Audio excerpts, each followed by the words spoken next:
પૂર પછી વડોદરામાં તબાહીના દ્રશ્યો જોવા મળ્યા। વડોદરાના નાગરિકો કરોડોનું નુકસાન ભોગવી રહ્યા છે। શહેરના 5 વર્ષ પાછું પડી જાય તેવી હાલત થઈ ગઈ છે।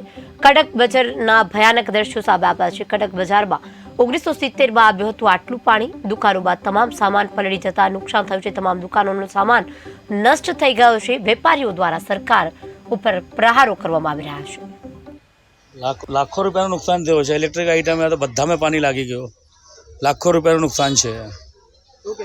तो शू करवानुं? आप कोई मदद करे प्रशासन तो सारूं, बीजुं तो शुं कहेवानुं?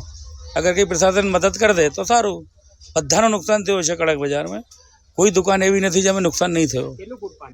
कड़क बजार छे आ अमारी बधी दुकानोवाळाने टोटल माल खलास थई गयो छे।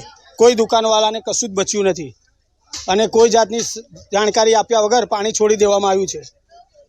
અને આજવામાંથી મહીસાગર જવા માટે 4 કિલોમીટરની લાઈન પાસ કરી દેવાની છે।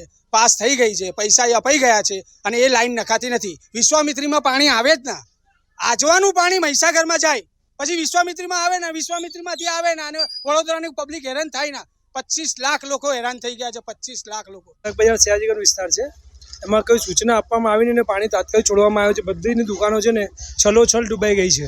કોઈનું કશું બચ્યું નથી। તમે જોઈ શકો છો આ દુકાન, એમાં કશું દેખાય એવું છે જ નહીં। કશું બચ્યું જ નથી, પૂરો જીરો થઈ ગયા છે। હવે અમારે આશરે 8 થી 10 લાખ રૂપિયા નુકસાન થયું છે। लाखों रुपया नुकसान थयो छे। इलेक्ट्रिक आइटम है तो बधा में पानी लागी।